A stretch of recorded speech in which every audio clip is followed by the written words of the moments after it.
Hello students, स्वागत है आप सभी का मेरे यूट्यूब चैनल विज्ञान क्लासेस में। आज हम लोग बात करने जा रहे हैं रासायनिक बंधन यानी केमिकल बॉन्डिंग के बारे में। तो चलिए शुरू करते हैं आज का वीडियो।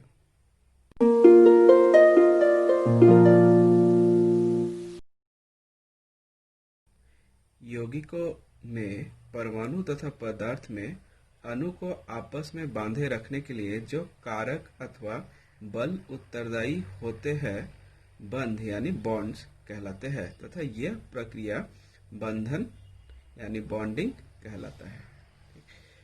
पॉलिंग के अनुसार एक रासायनिक बंध दो परमाणुओं के बीच लगने वाला वो बंधन बल है जिसकी शक्ति के कारण बना परमाणुओं का झुंड इतना स्थायी होता है कि वो स्वतंत्र इकाई यानी अणु माना जा सके। सरल अर्थों में अणु में उपस्थित परमाणुओं के बीच लगने वाला आकर्षण बल बंध कहलाता है तथा किसी अणु में परमाणु जितनी रासायनिक बंध बनाती है वो उसकी संयोजकता यानी वैलेंसी कहलाती है।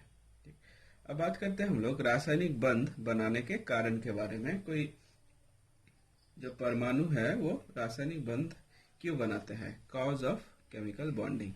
तो देखिए, पहला जो थ्योरी है इसको लेकर वो है लुईस का अष्टक का नियम, लुईस ऑक्टेट रूल। अब ये नियम क्या है?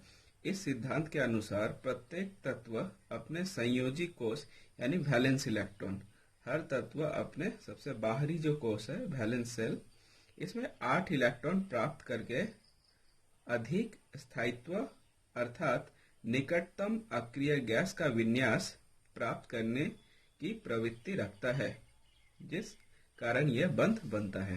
तो लुईस का अष्टक का नियम बहुत ही इंपॉर्टेंट है। इन्होंने क्या बताया इस पे कि हर जो परमाणु है वो ये चाहता है कि उसके जो बाहरी कक्ष है, जो वैलेंस सेल है, उसमें उसके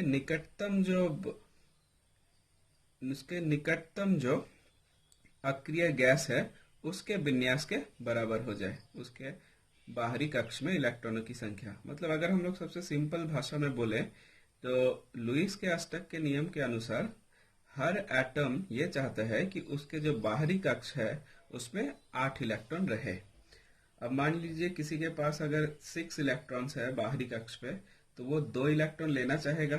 अगर किसी के पास 5 इलेक्ट्रॉन है तो वो 3 लेना चाहेगा। अगर किसी के पास 7 इलेक्ट्रॉन है तो वो 1 इलेक्ट्रॉन लेना चाहेगा। ठीक इसके उल्टा, अगर किसी के बाहरी कक्ष पे 1 इलेक्ट्रॉन है तो वो चाहेगा कि 1 इलेक्ट्रॉन दे, ना कि 7 इलेक्ट्रॉन ले किसी दूसरे से। ठीक, ओके। दूसरा है स्थिति ऊर्जा घटाने की प्रवृत्ति, tendency to lower potential energy. ब्रह्मांड में उपस्थित प्रत्येक सिस्टम अपने स्थितिज ऊर्जा को कम करके अधिक स्थायी होने की प्रवृत्ति रखता है। यह पाया जाता है कि बंध निर्माण में परमाणुओं की स्थितिज ऊर्जा घट जाती है, अर्थात बंधित परमाणु बॉन्डेड एटम अबंधित परमाणुओं की तुलना में अधिक स्थायी होते हैं क्योंकि इसकी ऊर्जा कम होती है। तो यहाँ पे ये बताया गया है कि कोई भी सिस्टम, यूनिवर्स का कोई भी सिस्टम हो, वो हमेशा चाहता है कि उसके अंदर का जो स्थितिज ऊर्जा है उसको घटाया जाए, जो भी स्थितिज ऊर्जा है उसे घटाया जाए। तो जब कोई परमाणु बॉन्ड बनाता है, बंध बनाता है, तो उसका जो स्थितिज ऊर्जा है इसका मात्रा घट जाता है, मतलब वो स्टेबल हो जाता है और भी स्थायी हो जाता है ना। इस वजह से वो बॉन्ड बनाना चाहता है। ऊर्जा में होने वाली यह कमी बंध निर्माण के कारण होती है तथा यह प्रक्रिया में मुक्त होने वाली ऊर्जा बंधन ऊर्जा यानी बॉन्ड एनर्जी कहलाती है। जैसे मान लीजिए 2 एटम है, उनका एनर्जी क्या है, स्थितिज ऊर्जा उनमें ज्यादा है। अब ये दोनों जब कंबाइन करेंगे, एक दूसरे के साथ जब बंध बनाएंगे, तो इनका जो स्थितिज ऊर्जा है वो घट जाएगा और वो स्टेबल हो जाएंगे, स्थायी हो जाएंगे। तो इन पे ऊर्जा में जो परिवर्तन आया, पहले जितना ऊर्जा था, बाद में जो इसके ऊर्जा में कमी आया और जो ऊर्जा बाहर निकल गया इसे ही हम लोग बंध ऊर्जा यानी बॉन्ड एनर्जी कहते हैं। अब हम लोग बात करते हैं आयनिक बंध अथवा विद्युत संयोजी बंध के बारे में। तो ये जो आयनिक बंध है इसे विद्युत संयोजी बंध भी कहते हैं और इसे आयनिक बॉन्ड और इलेक्ट्रोवैलेंट बॉन्ड भी कहते हैं। तो देखते हैं ये आयनिक बंध क्या होता है। देखिए, आयनिक बंध की व्याख्या सर्वप्रथम कोसेल ने की थी। परमाणुओं के मध्य इलेक्ट्रॉनों के पूर्ण स्थानांतरण से बनने वाला बंध आयनिक बंध कहलाता है। इसमें क्या हो जाता है, इलेक्ट्रॉन का फुल्ली ट्रांसफर हो जाता है एक एटम से दूसरे एटम में। विद्युत संयोजी बंध के बनने में किसी परमाणु द्वारा ग्रहण अथवा त्याग किए गए इलेक्ट्रॉनों की संख्या उसकी विद्युत संयोजकता को प्रदर्शित करती है तथा स्थानांतरित इलेक्ट्रॉनों की संख्या इतनी होती है कि दोनों परमाणु अपने निकटतम अक्रिय गैस का विन्यास प्राप्त कर ले। तो इसे एक बार एक्सप्लेन करते हैं हम लोग। जैसे मान लीजिए दो एटम हैं और जैसे मैंने पहले ही बताया, मान लीजिए एक एटम के बाहरी कक्ष पे 6 इलेक्ट्रॉन है और दूसरे वाले एटम के बाहरी कक्ष पे 2 इलेक्ट्रॉन है। तो जो पहला वाला जो परमाणु है वो क्या करना चाहेगा, क्योंकि उसके बाहरी कक्ष पे 6 इलेक्ट्रॉन है तो वो 2 इलेक्ट्रॉन ले लेना चाहेगा, और जिसके बाहरी कक्ष पे 2 इलेक्ट्रॉन है वो 2 इलेक्ट्रॉन दे देना चाहेगा, क्योंकि 6 इलेक्ट्रॉन लेना उसके लिए ज्यादा मुश्किल होगा, जिस वजह से वो 2 इलेक्ट्रॉन दे देगा। ठीक, विद्युत संयोजी बंध सदैव दो भिन्न भिन्न परमाणुओं के मध्य ही बनता है। तो ये जो विद्युत संयोजी बंध है ये कभी भी एक ही प्रकार के परमाणुओं के बीच नहीं बनेगा, ये हमेशा भिन्न भिन्न परमाणुओं के बीच ही बन सकता है।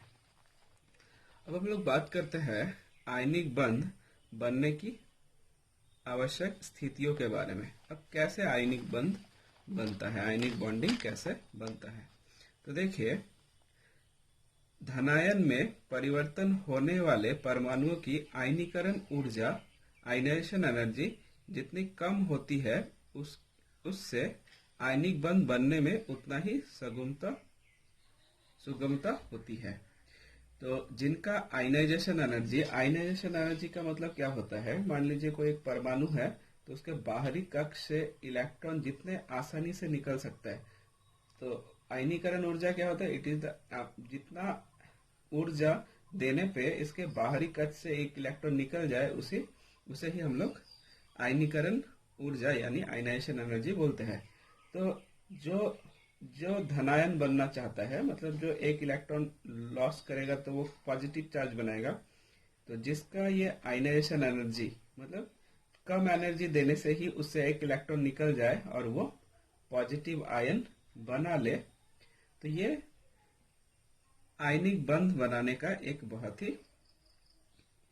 ही आवश्यक स्थिति है। ठीक, उसी तरह से जो एनायन बनाएगा, जैसे मान लीजिए ऋण आयन में परिवर्तित होने वाली परमाणु की इलेक्ट्रॉन बंधुकता, जो इलेक्ट्रॉन एफिनिटी है, मतलब इलेक्ट्रॉन लेने का जो टेंडेंसी है, जितनी अधिक होती है वह उतनी ही आसानी से आयनिक बंध बना सकता है। उदाहरण के लिए इलेक्ट्रॉन डॉट रचना द्वारा निम्न का बनना। तो हम लोग अभी देखेंगे कि कुछ आयनिक बॉन्ड्स किस तरह से बने हैं। तो जैसे हम लोगों ने पहले ही बताया कि जो आयनिक बॉन्ड है, जो आयनिक बंध है, ये कैसे बनता है, एक एटम जो है वो इलेक्ट्रॉन देगा और दूसरा जो एटम है वो इलेक्ट्रॉन लेगा, और जिसने इलेक्ट्रॉन दिया वो पॉजिटिव बन जाएगा और जिसने इलेक्ट्रॉन लिया वो नेगेटिव बन जाएगा। अब इन दोनों के बीच एक इलेक्ट्रोस्टैटिक फोर्सेस ऑफ अट्रैक्शन होगा, जिससे ये लोग आपस में एक दूसरे से जुड़े रहेंगे। तो एक एग्जांपल हम लोग देखते हैं, जैसे NaCl का बनना। अब ये NaCl कैसे बनता है, जैसे आप अगर इन लोग का इलेक्ट्रॉनिक विन्यास देखेंगे, सोडियम का जो एटॉमिक मास है वो 11 है। तो 11 होने से पहले कक्ष पे 2 इलेक्ट्रॉन, उसके बाद वाले पे 8, उसके बाद वाले पे 1 इलेक्ट्रॉन। ठीक उसी तरह से क्लोरीन का जो परमाणु संख्या है वो है 17।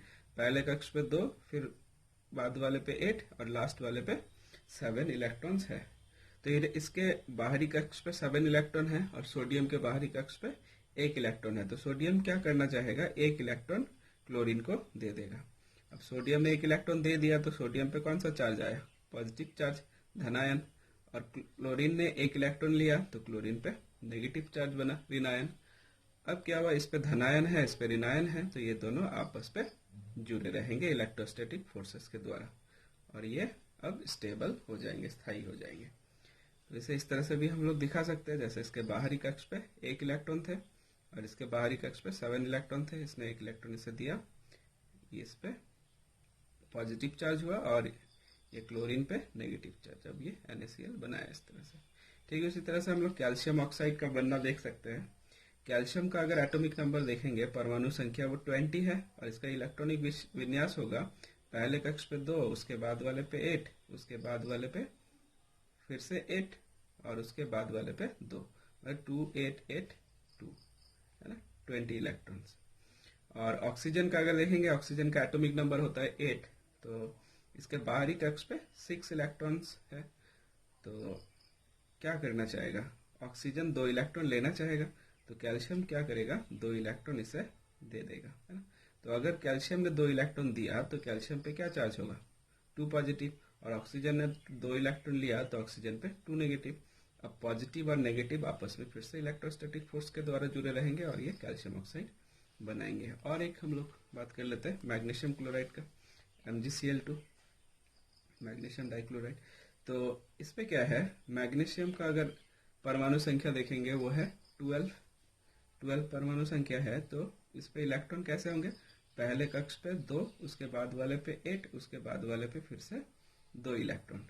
और क्लोरीन पे पहले भी देखे थे, पहले कक्ष पे 2, उसके बाद 8, उसके बाद 7 इलेक्ट्रॉन, है ना। तो देखिए क्लोरीन के बाहर 7 इलेक्ट्रॉन, 2 क्लोरीन है यहाँ पे MgCl2 पे, और मैग्नीशियम के बाहर 2 इलेक्ट्रॉन। तो ये क्लोरीन अगर 1 इलेक्ट्रॉन ले लेता है, ये भी 1 ले लेता है, तो दोनों के बाहर 8-8 इलेक्ट्रॉन हो जाएंगे और मैग्नीशियम के बाहर भी जो 2 इलेक्ट्रॉन एक्स्ट्रा थे वो चले जाएंगे और ये आयनिक बंध बना सकते हैं। तो देखिए ऐसा ही हुआ है, मैग्नीशियम ने 1 इलेक्ट्रॉन इसे दिया और 1 इलेक्ट्रॉन इसे दिया। अब क्या हुआ, मैग्नीशियम ने 2 इलेक्ट्रॉन दिए हैं जिस वजह से मैग्नीशियम पे 2 पॉजिटिव होगा, और क्लोरीन ने 1 इलेक्ट्रॉन लिया, ये दूसरे क्लोरीन ने 1 इलेक्ट्रॉन लिया, तो दोनों पे ही -1 तो अब क्या हो गया, Mg2 positive plus 2 Cl negative, ये आपस पे जुड़ करके MgCl2 बनाएंगे। अब बात कर लेते हैं हम लोग आयनिक बंध यौगिक की विशेषताओं के बारे में। तो हम लोग देखेंगे इस प्रकार के यौगिक किस तरह के होते हैं।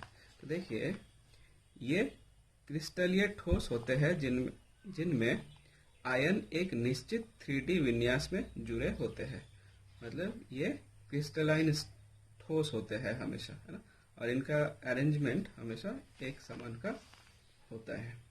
बात करते हैं इनके गलनांक तथा क्वाथनांक के।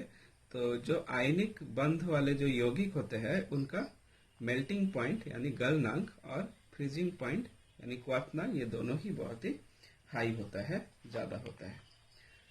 विद्युत संयोजी यौगिक ध्रुवीय विलयक पोलर सॉल्वेंट में विलय होते हैं, जबकि अध्रुवीय विलयक में अविलीय होते हैं। तो ये जो विद्युत संयोजी यौगिक जो है, जो आयनिक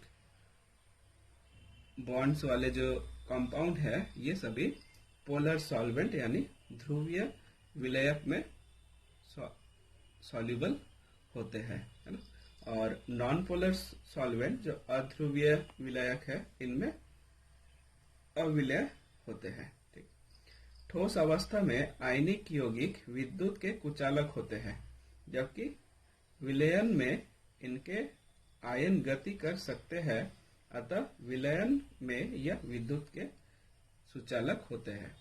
तो अगर ये जो आयनिक यौगिक है, ये अगर ठोस अवस्था पे है तो इससे विद्युत धारा प्रवाह नहीं कर सकता है, लेकिन इसे अगर हम लोग पानी में घोल देते हैं तो इससे विद्युत धारा प्रवाह हो सकती है ना। तो वही लिखा है, विलय में ये विद्युत धारा का सुचालक होता है, लेकिन ठोस अवस्था पे विद्युत धारा का उचालक होता है। तो हम लोगों ने आयनिक बंध के बारे में देखा।